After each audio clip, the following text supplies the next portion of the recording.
programa, um podcast de Cegaiada. Sabrina Sato. Podcast Cegaiada. Já é! Podcast Cegaiada. Tu é cego! É isso mesmo, entrando no ar no YouTube, na Rádio Vox Vision, também no Spotify da Vitória Inclusiva, mais um podcast Cegaiada. YouTube é aquela historinha de sempre, chacoalhando a bolinha, batendo no sininho, essas coisinhas, tudo que tem que fazer pra nós melhorar aqui, pra ficar melhor de bom. Teco Barbero, jornalista, Bruno Branco, produtor, Mazinho aqui na mesa de som, Gabriel Cardoso no vídeo e no logo, e a Thaís Sabaskianski, a senhorita Vitorita, hoje estão de folga. Demos folguinhas para as meninas, porque elas também merecem ser felizes. Que bonitinho. A partir de agora, esse podcast Cegaiada adentrando em sua vida. Também a DF, é isso? DF Rádios lá de Brasília. Eita! Teco Barrevero, como está tu, menino?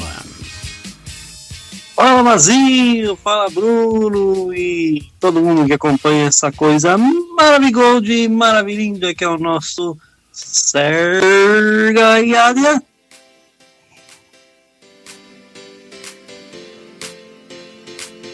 Mais uma vez estamos aqui, né, para mais um podcast Cegaiada, super bacana, com um super convidado. Tudo tranquilo, né? Nessa período aqui um pouquinho mais fresco, né? E graças a Deus estamos aí, tudo bem. E aí, Bruno Branco, como é que estão as coisas aí? Muito bom dia, boa tarde, boa noite, meu povo. Mais um podcast Cegaiada no ar aí, com vocês, né? Levando muita alegria, muita descontração e muito bate-papo interessantíssimo. É isso que o nosso convidado de hoje vem trazer, hein, gente? É um bate-papo hoje muito interessante. Ele é engenheiro de produção, Wellington Cunha, tá vindo aí participar com a gente hoje. Ele é da cidade de Jundiaí, São Paulo, interior de São Paulo, né? E ele vem trazer aí pra gente, né? Vamos falar aí sobre mercado de trabalho para pessoas com deficiência, a inclusão, enfim, ele vai se apresentar aí pra gente. E aí, Wellington, meu querido, tudo bom com você, meu irmão? Se apresente aí, quem é Wellington Cunha? Vamos lá. Olá, primeiramente agradeço a oportunidade, Bruno. Um prazer enorme estar aqui com você, Teco, Mazinho e toda a nossa audiência. Fico feliz aí pelo convite, pela abertura, é um prazer estar aqui com vocês. Bem, meu nome é Wellington Cunha, eu tenho 19 anos de trajetória na área industrial, área de engenharia, né? Já trabalhei em diversas empresas em nossa região, sempre voltado ao mercado da metal mecânica, né? E aí, atendendo ao convite de vocês, venho hoje aí a gente fazer essa discussão sobre mercado de trabalho, né? A absorção da mão de obra, né? Da inclusão do deficiente visual, voltado, direcionado aí no ambiente de manufatura, né? Que é a minha especialidade. Então, mais uma vez, muito obrigado. Muito bacana, Wellington. Muito bem-vindo aqui ao nosso Cegaiada. Tenho certeza que você vai agregar muito aqui pra gente. Antes da gente entrar diretamente nesse assunto, né, de inclusão e tal, você vem de uma área que é a engenharia de produção, que é chamada a área mais humana da engenharia, né? Eu trabalho num centro universitário que tem cursos de engenharia, né? Então a gente trabalha muito com isso, acompanha muito, né, essa área. E aí, logo de cara, eu queria saber de você se isso também teve alguma influência para você ter vivenciado já os casos que você vai relatar mais para frente aqui para a gente. Se o fato do engenheiro de produção ser mais voltado não só para a linha de produção prática, mas para o colaborador, né? Enfim, envolve uma série de situações. Sem dúvida, né? O ambiente de produção, ele é formado por pessoas, né? Que é o maior patrimônio de uma empresa.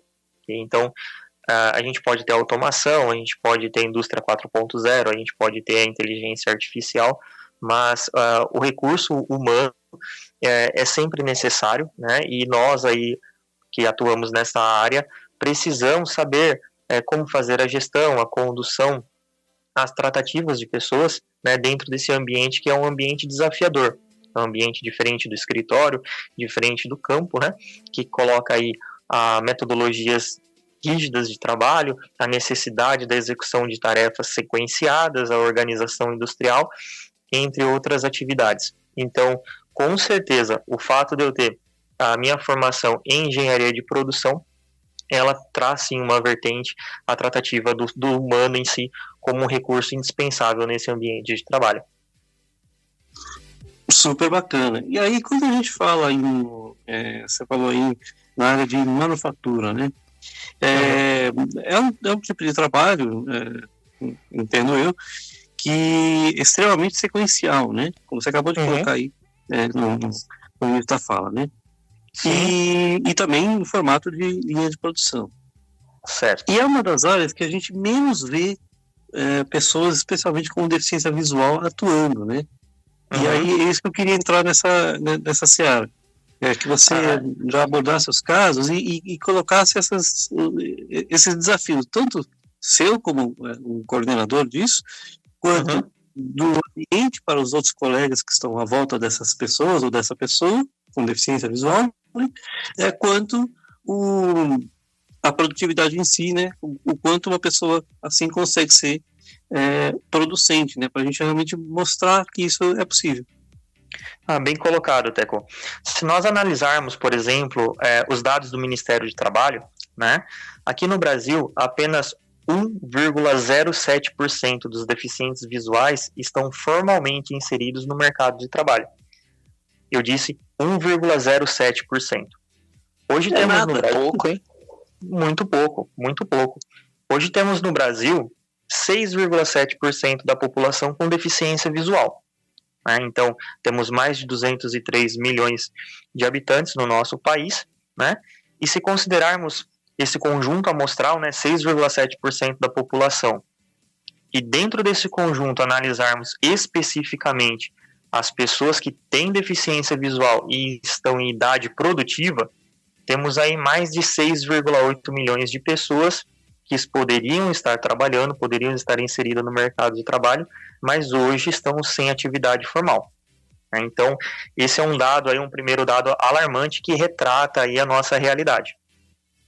Assustador, eu diria. Sem dúvida. Se pegarmos a exemplo dos Estados Unidos, onde 44% das pessoas com deficiência visual estão trabalhando, estão inseridas no mercado, a gente já nota aí uma grande disparidade, né? Estamos falando de 1,07% contra 44% da população que tem a deficiência visual, a população americana, e estão inseridas no mercado, né? Então, aqui nós temos aí abertura para colocar duas grandes questões. Qual que é a diferença da potencialidade de um cego brasileiro frente a um cego americano? Será que a deficiência está de fato no indivíduo ou está de fato no cenário onde esse se encontra, né? Então, só de observar esses dados que são do IBGE, Instituto Brasileiro de Geografia e Estatística, a gente já encontra aí a nossa situação, né? Então, é muito díspare a diferença e a dificuldade que a pessoa com deficiência visual encontra no mercado de trabalho brasileiro. Mas será que não falta formações para esse tipo de pessoas aqui do Brasil? Será que não precisa ter mais cursos, mais formação mesmo, né, para as pessoas serem inseridas, né? Porque tem muitos que não saem de casa, né? Exato, sem dúvida. Temos vários pontos para a gente estar atacando, né? Mas não para por aí não, viu, Bruno? Temos, por exemplo, segundo os dados de 2010, tá? 2,3% dos deficientes são físicos, né? Deficiente físico, né? 2,3% da população. Temos 1,1% da população com deficiência auditiva, tá? 1,4% que é deficiência cognitiva.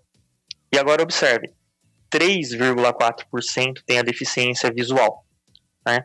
Então aí, se a gente olhar para os nossos PCDs, a maior parte deles possuem deficiência visual. No entanto, se observarmos os dados, né, em resposta à lei de cotas, né, o que é a lei de cotas? É a lei que determina que uma empresa com 100 ou mais funcionários deve fazer a contratação de PCDs. Né? E aí, se observarmos aí dentro desse cenário, nós temos que 44% das vagas destinadas a PCDs são ocupadas por deficientes físicos. E apenas 16% dessas vagas são ocupadas por deficientes visuais. Ou seja, se tem o maior público, porém a menor inserção social, né? A menor inserção dentro do mercado de trabalho. São dados assim que são assustadores, não? E com certeza, e assim, existe algum tipo de pesquisa que pelo menos tenta explicar essa disparidade da pessoa com deficiência visual ser a maioria e ser a que tem a menor inserção? Por exemplo, a gente pode colocar alguns fatores, dificuldade de mobilidade, dificuldade na formação e também a dificuldade das empresas em receber esse público, porque ele precisa de um tratamento, entre aspas, diferenciado, porque o cadeirante se enche de rampa lá e resolve, entre aspas, né? Eles têm medo do cego, né? O cego é o mais castigado mesmo. E eu penso naquela seguinte história, que o cego, a maioria dos empresários não querem pegar porque tem medo o cego vai se machucar, e aí já viu, né? Existe, sim, existe essa questão, né, que é o preconceito, né? O que é o preconceito? É a formação de um conceito, uma opinião, antes de possuir o conhecimento, né? Quando você fala assim, olha, eu tenho um ambiente de máquinas, prensas, máquinas rotativas, processos térmicos, e em meio a esse processo, eu tenho pessoas com deficiência visual. Né? Então, vou chamar você de louco, né? Falar, pronto, esse é mais um que precisa entrar no mercado que tá doido, né? Ele causa um colapso mental, né? A pessoa fica, né, paralisado frente a isso. Né? Mas todos esses dados nos trazem 2 pontos importantes, né, que eu sempre coloco, que é o preconceito, né? Você ter uma opinião ali antes de se ter conhecimento, formação sobre algo, e o capacitismo. Né? O que é o capacitismo? É você formar aí uma subestimação da capacidade, da habilidade, potencialidade de um indivíduo em função da sua deficiência. Então, já começa que a pessoa acredita que a pessoa, né, que o colaborador ali que tem uma deficiência visual, ele não tem ali a capacidade, a habilidade de estar realizando uma tarefa. Então, são esses 2 pontos que eu vejo, né, os 2 grandes desafios que o cego, aí, o deficiente visual, possui, né, enfrenta em nosso mercado de trabalho. Isso não acontece lá fora? Por que você acha que isso não acontece lá fora? A cultura empresarial lá fora é bem diferente, é isso? Ou não tem nada a ver? Não é a questão da cultura empresarial, mas todo o conceito, todo o cenário social que acaba refletindo dentro da empresa. Né? Uma empresa formada por pessoas. Então, nós temos, por exemplo, nos Estados Unidos, em US Alice, a IBVI, que é a sigla, que é Industries for Blind and Visual Impaired. Né? Então, é uma indústria. Exato. Então, é uma indústria para cegos, né, e pessoas com baixa visão. É um case de sucesso, é uma indústria com 70 anos de mercado. Né? Ela nasceu quando o Paul lá verificou que o irmão dele tinha, né, a deficiência visual e precisava de uma atividade laboral remunerada, né, e o mercado, naquela época, 70 anos atrás, não era tão aberto o mercado de trabalho nos Estados Unidos como é hoje. Né? Então, é uma indústria que iniciou através de uma iniciativa. Hoje, ela começou as suas atividades com produção de vassouras, espanadores, itens simples, e hoje ela já faz diversos produtos, né, inclusive os kits para as Forças Armadas Americanas. Então ela vai numa determinada empresa, ela vê uma atividade, ela vê uma máquina, ela traz essa máquina para dentro das suas instalações. Hoje tem 3 unidades nos Estados Unidos, 3 fábricas, né? Então ela traz para uma das unidades dela, faz a adaptação desse posto de trabalho e aí faz a capacitação de um colaborador com baixa visão ou com totalmente cego, né? E aí ele começa a trabalhar naquela máquina, numa rampa de aprendizado, e é uma ideia que se deu super certo. Veja, começou em West Allis, hoje já são 3 unidades, inclusive, como eu disse anteriormente, fornecendo aí insumos para as Forças Armadas Americanas. Então, é um case de sucesso, né? Bem, frente a isso, né, frente ao nosso cenário, eu vejo aí 3 pontos onde nós precisamos aplicar os nossos esforços, né, mudar em nossa sociedade essa questão do preconceito e do capacitismo. Bom, eu vejo no primeiro ponto que é a qualificação da mão de obra, né? Você desenvolver, capacitar a mão de obra para que ela chegue para a indústria de uma maneira como ela possa contribuir, para que ela possa ter um entendimento, né? Muitas vezes as famílias, de uma maneira não assertiva, acaba blindando aquela pessoa que tem a deficiência visual, e ela chega para uma indústria sem a mínima noção do que é uma fabricação, do que é uma empresa, de quais são as regras, do que ela vai fazer, quais são as interações que ela vai ter naquele ambiente, né? Então, eu acredito que a qualificação da mão de obra, e isso vai trazer também toda a formação e desenvolvimento de uma cadeia educacional que ela não é muito sólida no Brasil. Então, você ter escolas, metodologias, materiais que sejam capazes de estar qualificando, né, o cego para o mercado de trabalho. Então, eu acredito que esse seja o pilar inicial e que depende naturalmente, né, da iniciativa e da família e da pessoa que possui essa deficiência para estar mudando esta realidade. Eu acho que a família colabora muito pouco para que isso aconteça, porque a própria família não acredita, né? Fala, não dá para vocês. Quantas vezes a gente falou isso aqui? Estamos falando mais uma. Pois é. Mas aí, a gente tem ainda nessa seara aí da qualificação, ainda falta muito para se melhorar, mas a gente sabe hoje que já existem, né, pessoas com deficiência visual que conseguem, são pouquíssimas, né, mas que conseguem um meio bom de qualificação, né, conseguem fazer um curso superior, pós-graduação e tudo mais, e também esses enfrentam dificuldades, porque aí muitas vezes eles apresentam o currículo e a empresa fala, mas eu só tenho vaga mais baixa, não dá para o seu currículo. E aí, o que você me diz sobre isso aí? É uma coisa que eu tenho escutado bastante. É claro que isso varia muito de cidade para cidade, estado para estado. Sem dúvida. Mas isso já é um fator que acontece. E a gente sente muito incômodo com isso. Sem dúvida, Teco. Hoje nós nos encontramos num cenário diferente de 20, 30 anos atrás, que realmente, como você bem disse, tem cursos de graduação, de capacitação. Ainda não estamos num modelo como países como a Alemanha, Estados Unidos, mas já não temos aquela condição de zero possibilidade, né? Mas o que você colocou uma vez que o indivíduo vai lá e rompe essa barreira e faz a sua qualificação, né? Ele não tem a aceitação.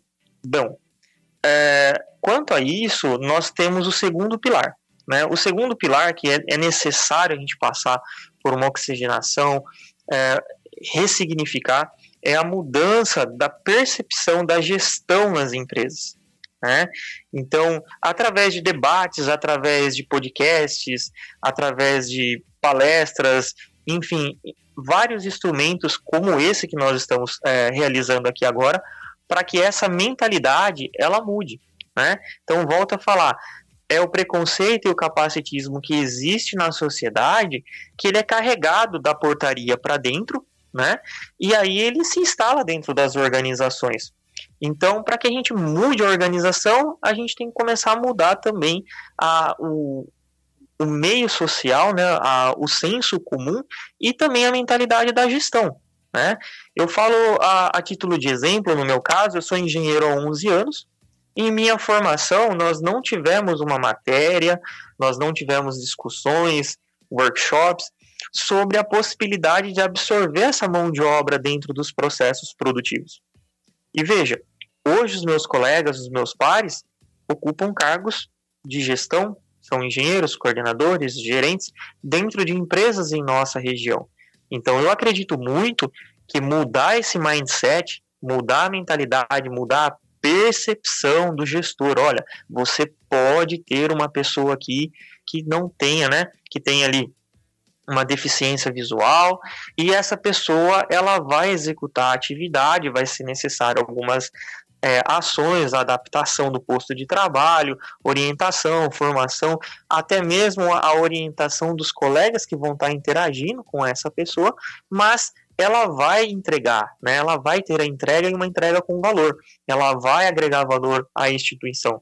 Então, esse é o segundo pilar. O primeiro pilar é a qualificação, a formação da mão de obra, e o segundo pilar é mudar a mentalidade da gestão, a mentalidade das pessoas dentro das empresas.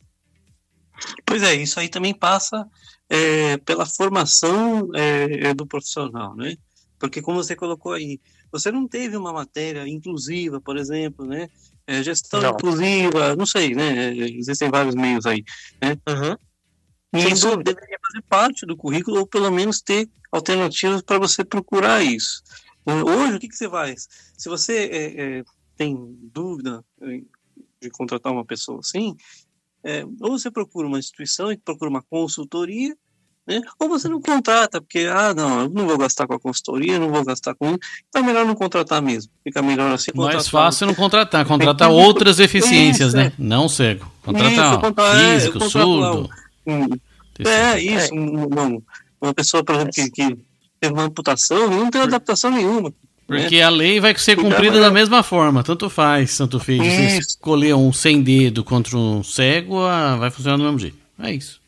Eu mesmo já passei por isso. Na minha época que eu estava procurando emprego, eu passei numa entrevista de emprego em São Paulo, numa editora.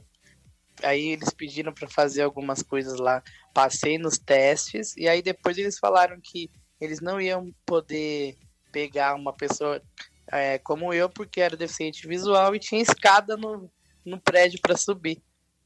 Esse foi o argumento deles. Falei, nossa, isso argumento... é um absurdo. Um absurdo. Então, no caso, vocês deveriam falar, além de cego, ainda tem um asas. Voa esse cara. Fazer uma graça, senão fazer uma graça não tem jeito, tem que fazer uma graça. Não, sem dúvida, mas é o que eu trouxe aqui, né? Por isso que 44% dos postos de trabalho são ocupados com deficientes físicos. Né? Eu trago a título de exemplo uma experiência que eu passei em uma grande empresa da nossa região, uma multinacional alemã, no setor de autopeças, né? Produz peças para montadoras, né? E num determinado momento o RH colocou para a engenharia de fabricação onde eu trabalhava, colocou mesmo em título de empurrometria, né? Então não foi uma iniciativa, não, veio de cima para baixo, nós abraçamos aquele projeto, né? Onde a empresa ela fez a captação de PCDs em seu entorno, né? Nos bairros em volta, eu falo da cidade de Campinas, né? E aí nós começamos a fazer aí onde que nós vamos colocar essas pessoas, né? E naquela discussão, bom, a empresa fazia peça para veículos, também para o aftermarket, que é o mercado de reposição, é um mercado de autopeças. Eu preciso de um motor de partida, eu preciso de um motor levantador de vidro, e assim por diante. Você vai até uma autopeça e faz aí a compra desses produtos, né, que são destinados ao mercado de reposição. E nessa experiência ali nós falamos, poxa, vamos desenvolver os postos de trabalho ali para colocar esse pessoal na embalagem, né? Então tem que colocar lá o motor de partida, tem que colocar o item ali dentro de uma caixa de papelão, colocar a etiqueta, preparar ele, e aí a gente consegue estar integrando e atendendo esse projeto que nasceu lá no RH. Bem, não houve uma estruturação, uma preparação, né, da liderança de fábrica, né? Nós ali com engenharia de fabricação fizemos a implementação do posto de trabalho, fizemos a implementação dos recursos necessários, né? E aí o que aconteceu? Esse pessoal iniciou. Então, quando eles iniciaram, foi feito o treinamento, e nós entregamos aí para a gestão industrial o processo, todos os recursos, máquinas, equipamentos, postos de trabalho necessários, né? E nos retiramos, né? E aí teve uma situação ímpar. O que foi? Né? No primeiro dia de trabalho, um gestor industrial lá, ele abriu a porta da engenharia de fabricação e falou, cara, me ajuda, eu tô numa situação, tô perdido. Falou, o que aconteceu? Falou, os mudos, eles não param de falar. né? Então, quer dizer, poxa, mas mudo, né? Então, isso não tem. Né? Então, como fica essa questão? Você já vê aí uma deficiência da gestão. E é o que nós encontramos, o que nós tiramos de lição aprendida, né? Como as famílias, elas blindam, muitas vezes, o PCD, e naquele ambiente ele encontrou pessoas similares, né? Pessoas que vivem a mesma realidade, havia ali uma conexão muito forte, e elas até deixavam de trabalhar. Né? Virou então, um encontro social. Virou um encontro social. O pessoal não entendia que eles tinham que estar trabalhando, que havia uma meta, que havia uma demanda, que também havia horário de pausa, horário de almoço. Então, assim, tornou um caos dentro da empresa, né? Porque a gente teve que voltar todo o projeto para trás. Não, vamos voltar, traz o RH, chama o pessoal, vamos parar essa linha de produção, esse setor de embalagem, volta a embalar como se embalava anteriormente, e a gente teve que restartar o projeto. Tivemos que chamar as famílias, explicar, colocar o pessoal dentro da sala de aula, para que eles pudessem entender o que era um ambiente industrial, e em si reiniciar todo o projeto. Teve êxito depois, né? A gente conseguiu estar atendendo, mas nós tiramos essa lição aprendida desse case, né? Inclusive a capacitação, a formação da gestão, dos supervisores, das pessoas próximas, né? Porque da maneira como ele foi realizado, até mesmo os outros colaboradores, eles tinham muitas dúvidas, né? Então teve que reiniciar o projeto, e volto a dizer, uma empresa grande, uma multinacional alemã, mas foi um case, foi um sucesso depois, mas nós tivemos que passar por essa rampa de aprendizagem. Mas é interessante que os mudos não param de falar, isso foi bacana, hein? Porque eles ficavam, né? Exato. Então, são terríveis. Eu estudei com 3 deles, eles são assim mesmo. Então, sim, mas é importante a gente ressaltar aí, primeiro, a persistência da empresa, né? Que eu acho que foi um ponto super importante, que não desistiu do projeto, né? Apesar de ter retroagir um pouco, mas deu para perceber que foi feito, primeiro, ele iniciou errado, né? Com a imposição e de uma forma sem planejamento prático e sem conhecimento de com quem que você está lidando, quem é esse colaborador. Tá bom, ele tem deficiência auditiva, legal, então põe lá e pronto. Né? Por trás disso tem uma história, por trás disso tem. E as pessoas confundem muito as deficiências. Tem Nossa, humano, né? Soldado, cego confunde com surdo, surdo confunde com cego. Faz uma confusão louca. Uma vez eu fui com cego no shopping, a mulher começou a fazer libras pra nós. Falei, epa, mas não é surdo, mas é cego. E tem cego surdo também, né? Tem que lembrar isso, também tem cego surdo. Também tem que pegar na mão dele pra fazer os movimentos, o gesto. Sim, eu trago esse exemplo porque ele vai de frente com o terceiro pilar, né? Então, o primeiro pilar, como eu bem disse, a qualificação, né? O segundo pilar, a mudança da mentalidade da gestão industrial, e o terceiro pilar, que é muitas vezes onde, de uma maneira não assertiva, as empresas ali iniciam, que é pela adaptação do posto de trabalho, né? Eu acredito que a adaptação do posto de trabalho, sem dúvida, ela é essencial, mas ela é a última etapa que tem que ser seguida. Por quê? Porque se a gente tiver uma mão de obra qualificada, o indivíduo ele já chegar na empresa, entendendo que é uma empresa, entendendo que é um ambiente de produção, os riscos envolvidos, as responsabilidades, os recursos, os procedimentos, isso já é um fator de grande facilidade, né? Grande facilidade. O segundo, a mentalidade. Se a gente tiver uma gestão que tenha formação, tenha conhecimento, né? Que não faça como aquele caso que eles falam, o mudo não para de falar, né? E ele chegou lá assim, me ajuda, eu tô perdido, né? Não vou bater a meta. Veja, a preocupação dele era bater a meta naquele instante, né? Então, eu acho que é outro fator que facilita muito, né? E esses dois fatores coligados, aí sim a gente tem a fase de fazer o projeto, a concepção do posto de trabalho de uma maneira com que ele consiga absorver essa mão de obra. E a gente parar de ter uma medida corretiva de pegar um posto de trabalho e simplesmente fazer o trabalho de adaptação, né? Então, por que quando se cria um processo novo, quando se inicia a constituição de um processo industrial, já não é previsto os postos específicos, já não é discutido com o ergonomista, já não é discutido com a liderança industrial, com a engenharia de fabricação, com a manutenção, né, com o departamento de construção de máquinas, a possibilidade de já se partir do zero um posto de trabalho que tenha a capacidade de absorver essa mão de obra, né, e a gente para de ficar remediando. Eu acho que esse é o terceiro fator que muitas vezes as empresas elas iniciam por ele, mas eu acredito não ser a melhor forma. Eu indicaria simplesmente, como eu bem disse, fazer a qualificação do colaborador, a mudança da mentalidade da gestão e automaticamente esses dois somados vão alavancar a adaptação, né, ou melhor dizendo, né, no melhor dos casos, a concepção do posto de trabalho já com essa capacidade. E, Wellington, em cima disso que você acabou de colocar, fiquei pensando aqui, fiquei lembrando de um projeto, talvez você tenha ouvido falar nele, né? Um projeto desenvolvido aí pelo Senai, né? Acho que você conhece, né? O Novo Mundo. E foi um projeto que me chamou bastante atenção, eu até tive na inauguração dele aqui em Sorocaba, ele foi feito em várias cidades, né? Porém, parece que ele não teve o êxito esperado, né? As vagas foram abertas, as empresas acolheram as pessoas, mas pelo que eu percebi, algumas pessoas que eu conversei, a maioria não continuou, não foi contratada, né? Acabou o período de estágio, não foi contratada.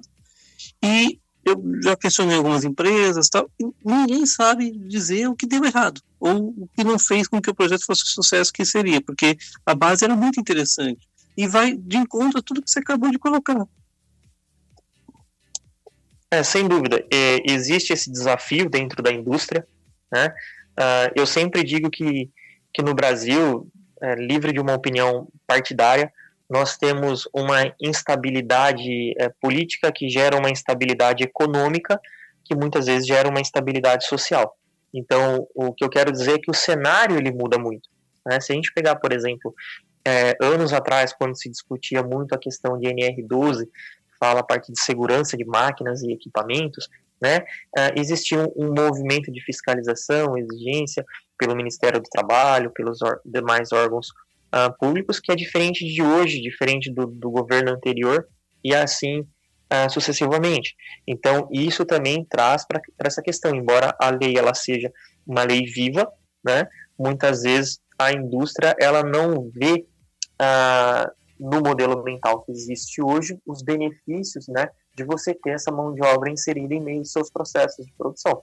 Ela acaba muitas vezes, como o Mazinho bem disse, colocando pessoas com baixo grau de deficiência física, entre outras alternativas, para simplesmente estar atendendo a cota, né, o que não é indicado, o que eu não acho ético, mas é uma prática que a gente acaba observando no mercado.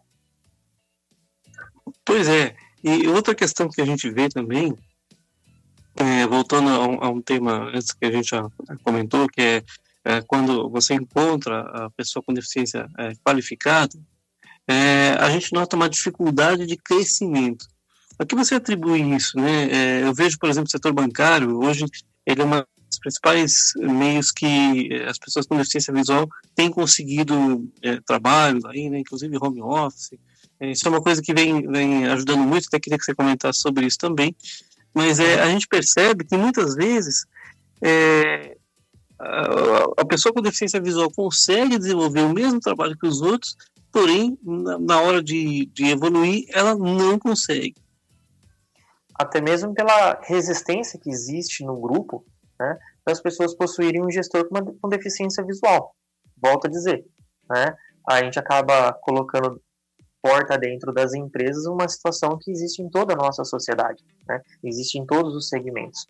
Então, a questão da resistência, né, e do capacitismo, como eu disse, né, será que essa pessoa ele tem a capacidade para ser um gestor? Será que ele vai conduzir bem a equipe? Né? O que a gente vê que é preconceito. Né? Por exemplo, no direito, a gente vê um número grande de advogados que são deficientes visuais, né? Conseguem exercer muito bem a sua atividade. Massoterapeutas, fisioterapeutas, psicólogos, né? E por que se iniciou por essas profissões?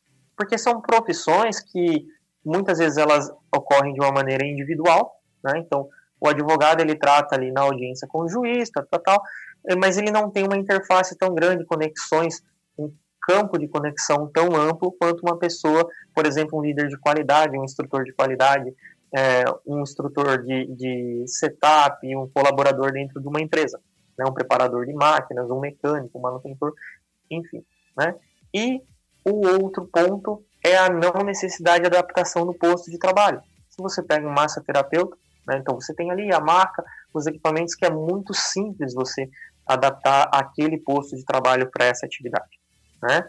O psicólogo, enfim, entre outros. Então eu volto a dizer, a gente começa pelo terceiro pilar, né? Tentando aí remediar uma situação, né? Tentando consertar algo, atender uma lei, e não uma mudança profunda na mentalidade de toda a sociedade. Consegue entender? Perfeito. Então, é exatamente isso aí. Eu vou pegar o deficiente visual e ele vai ter uma maior facilidade de penetração, como, por exemplo, um cantor, como um psicólogo, um massoterapeuta, diferente, por exemplo, da facilidade que ele vai ter de estudar e exercer como um DJ, né? Como outra atividade onde requeira a adaptação do posto de trabalho. Então, eu sempre coloco, a gente não tem que observar sempre unicamente, estritamente, a dificuldade de se adaptar a um posto de trabalho, né? Hoje, com os recursos que nós temos, esse não é o maior fator impeditivo. O maior fator impeditivo, no meu ponto de vista, é a visão, é a preparação, é a quebra de paradigma, é o treinamento, é a qualificação das pessoas para que recebam essa pessoa de uma maneira agradável e produtiva. E como mudar isso num prazo relativamente curto, né? A gente comentou aqui já, por exemplo, criar matérias nas universidades, né, que preparem, que ajudem, né, vocês que são de áreas que podem se tornar gestoras a já saírem qualificados, mas isso não é tudo, né? Isso seria um processo que demoraria anos. Uma coisa mais incisiva e rápida. O que, na sua opinião, poderia ser feito para começar a mudar essa mentalidade na gestão? Eu acredito que hoje os processos de mudança, eles estão muito mais rápidos, né? Se você pegar, por exemplo, o direito das mulheres dentro do mercado de trabalho, ainda existe uma deficiência, uma lacuna, mas avançou muito. Eu quero dizer que, devido à tecnologia, devido à discussão, devido aos canais de colocação de novas ideias, o que a internet, as redes sociais nos trazem, hoje há um poder de disseminação de informação muito maior que tempos antes nós não tínhamos, né? Então, por exemplo, eu vou pegar um Instituto Braille aqui de Jundiaí e vou estar fazendo uma parceria com as universidades locais e mostrar para esse pessoal os trabalhos que o deficiente visual pode fazer.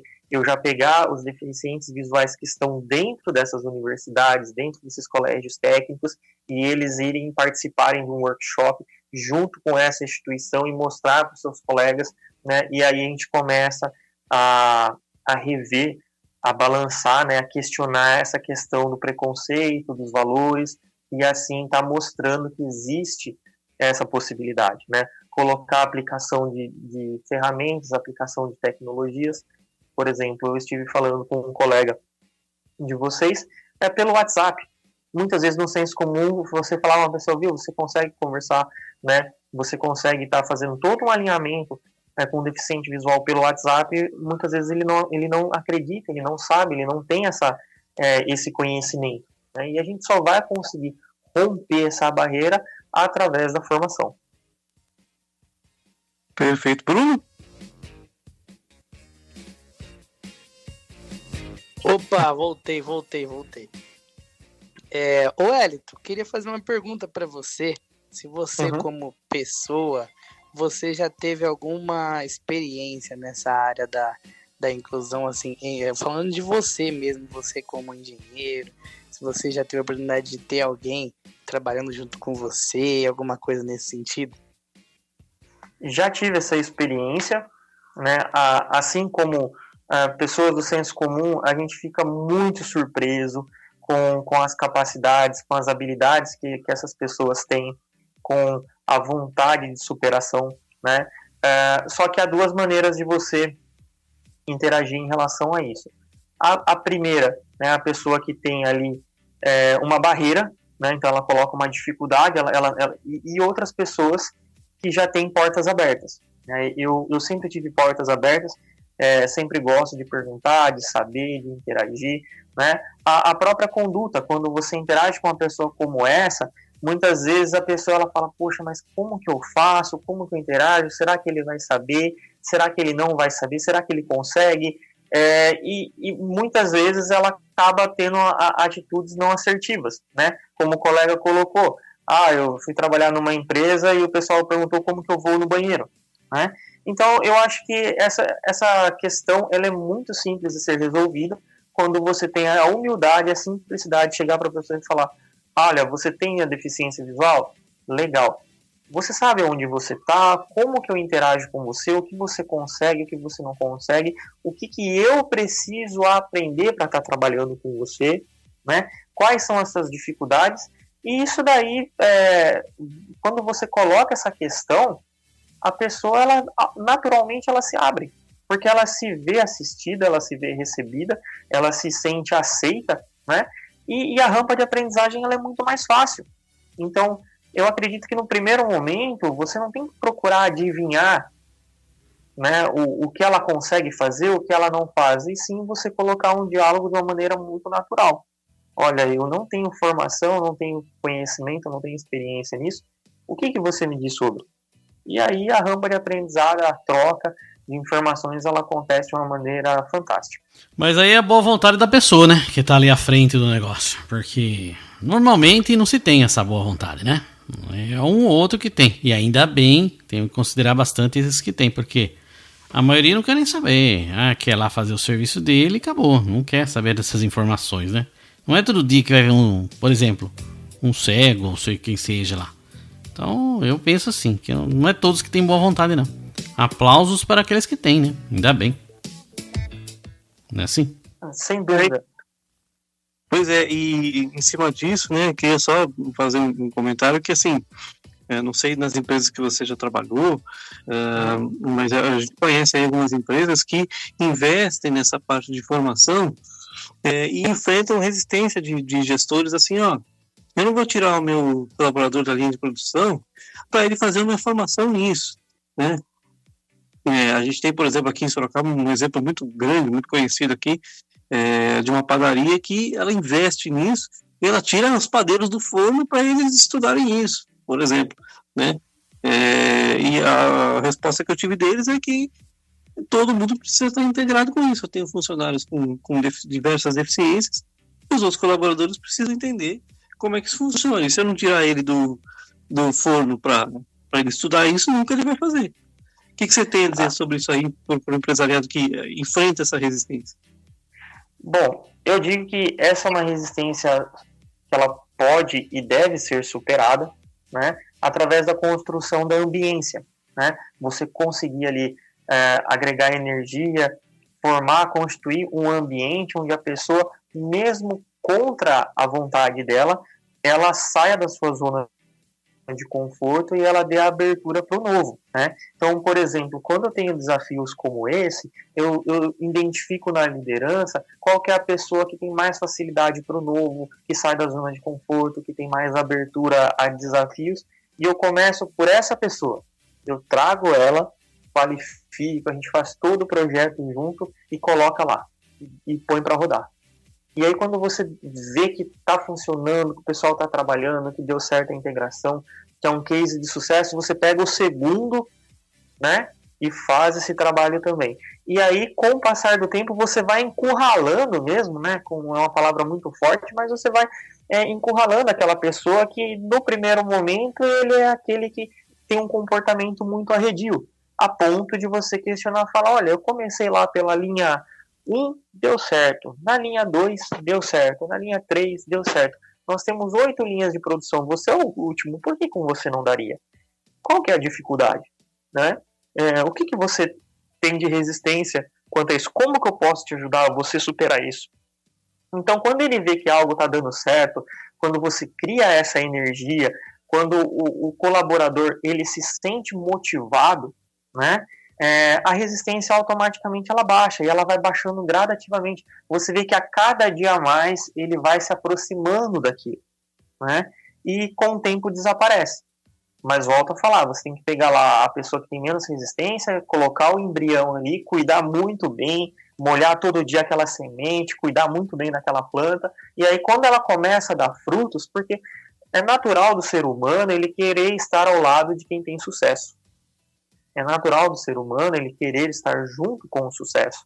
Então, quando ele vê que a empresa coloca a luz sobre aquilo, coloca os olhos, liga todos os holofotes naquela direção, né?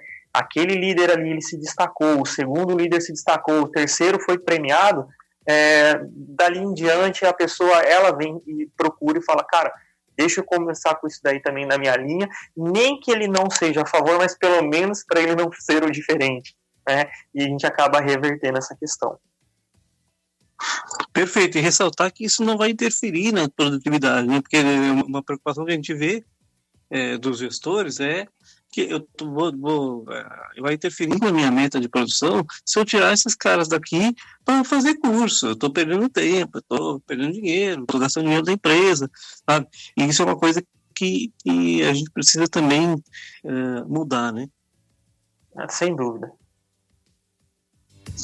Bruno?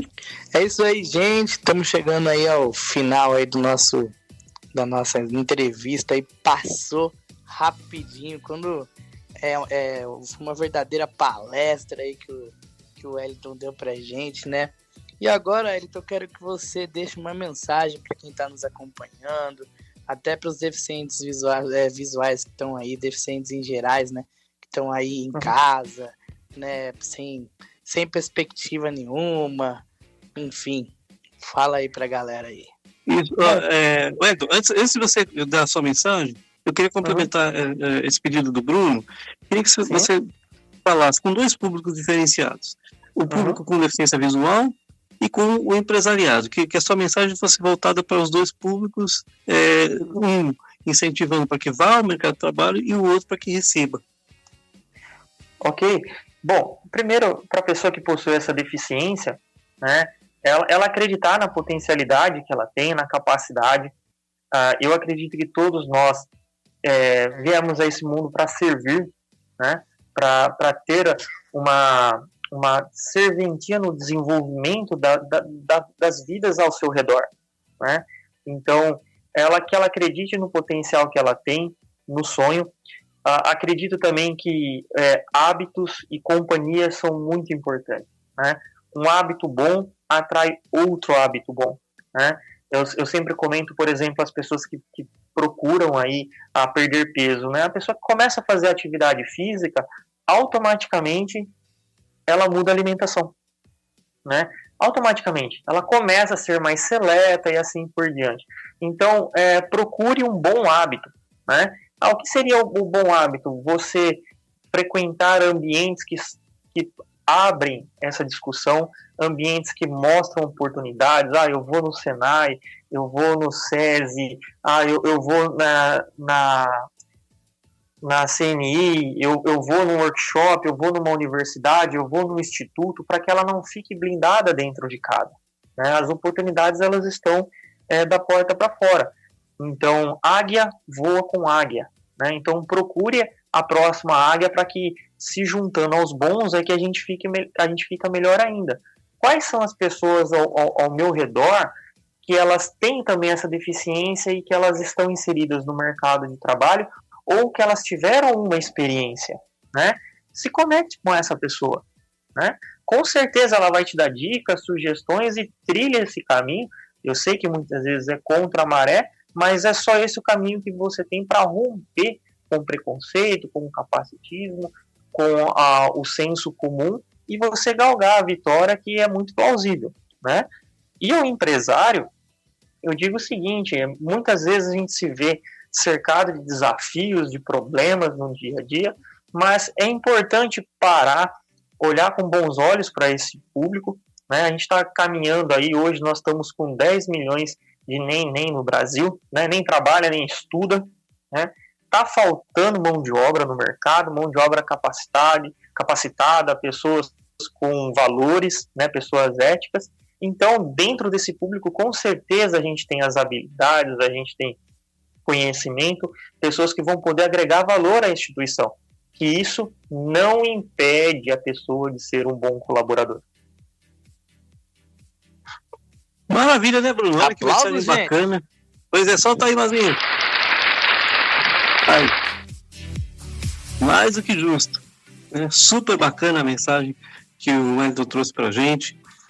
Trouxe muito conhecimento. Tenho certeza que esse podcast vai chegar a muitos colegas seus, né, Wellington, que são gestores, né? E a gente espera que isso ajude a abrir um pouco a mente, né? A gente desenvolve trabalho nesse sentido, né? Eu já foi em algumas palestras, o Bruno também já foi, né? Ministrando palestras aí nas empresas, justamente para mostrar na prática o que a gente faz, né? Para você ter uma ideia, eu sou fotógrafo, tenho só 0,05% de visão, e as pessoas acham que eu vou cortar a cabeça delas. Então a gente tem que provar isso, todo dia. Sem dúvida. E é uma atividade que a cada dia mais possuem pessoas com deficiência visual adentrando-a, né? Eu estive vendo outro dia algumas profissões que estão crescendo, que até anos antes elas eram desacreditadas por esse próprio público, né? Há anos atrás, por exemplo, nós víamos o cego trabalhando em câmara escura, né? Muitas vezes as pessoas jovens há menos tempo do que nós, né, não venham a saber o que é uma câmara escura, né, que eram aqueles ambientes onde é revelado o raio-x, por ele ser totalmente escuro, pela necessidade, pela natureza da atividade, eram empregados cegos ali. E hoje o mercado ele é totalmente diferente. A gente vê aí indivíduos com uma capacidade de superação e realizando cada atividade que a gente fica surpreso quando tem o contato. E volto a dizer, esse contato é importante para a quebra de paradigmas, mudanças de valores e assim por diante. Perfeito. E aí, Bruno, para a gente encerrar? É isso aí, eu quero agradecer aí, né, o Teco já falou tudo, mas eu também reforço aí o agradecimento ao Wellington, né, e também, gente, quero pedir, né, a você que está nos acompanhando aí, né, a gente vai começar a fazer isso nos outros podcasts também, vocês que quiserem ser um colaborador do nosso canal, um investidor, né, para que a gente possa chegar a muito mais pessoas, entre em contato com a gente, tá? Entre em contato, deixe o seu comentário aí embaixo do vídeo, né, com o seu nome, seu telefone, enfim, também para quem quiser entrar em contato comigo especificamente, eu deixo aí o 11975259865, 11975259865, entre em contato, a gente bate um papo, para você que quiser ser um colaborador aí do nosso podcast Cegaiada, né, enfim, vai ajudar muito e a gente vai poder levar esse podcast aí para muito mais lugares aí, pode ficar muito melhor do que ele já é. E você também que tem a sua história, né, você queira contar uma história, assim como Wellington, né, assim como várias pessoas que já passaram por aqui, deixa o seu contato aí nos comentários que vai ser muito importante.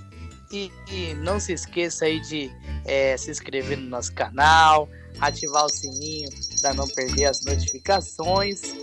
E semana que vem estamos de volta aqui em mais um podcast Cegaiada. É isso aí, turma. Obrigado, Bruno. Obrigado, Mazinho. Obrigado, Wellington. Foi fantástico sua participação aqui. E é isso aí, pessoal. Até a próxima. Tchau! Muito bom, mais um podcast Cegaiada. Obrigadão, Wellington, tudo de bom. Um abraço na mulher lá, tudo de bom pra ela também. É outra menina que... Obrigado. Firme e forte, sempre ajudando, sempre colaborando, sempre fazendo o possível, né? Porque impossível realmente não tem como. Tá aí, mais um podcast. Pessoal, uma experiência fantástica. Agradeço. Imagine, toda a alegria nossa de recebê-lo aqui. Muito obrigadão mesmo. Podcast Cegaiada, fazendo a diferença em sua vida. Semana que vem tem mais um pra você aqui na seu YouTube. Tchau, pessoal.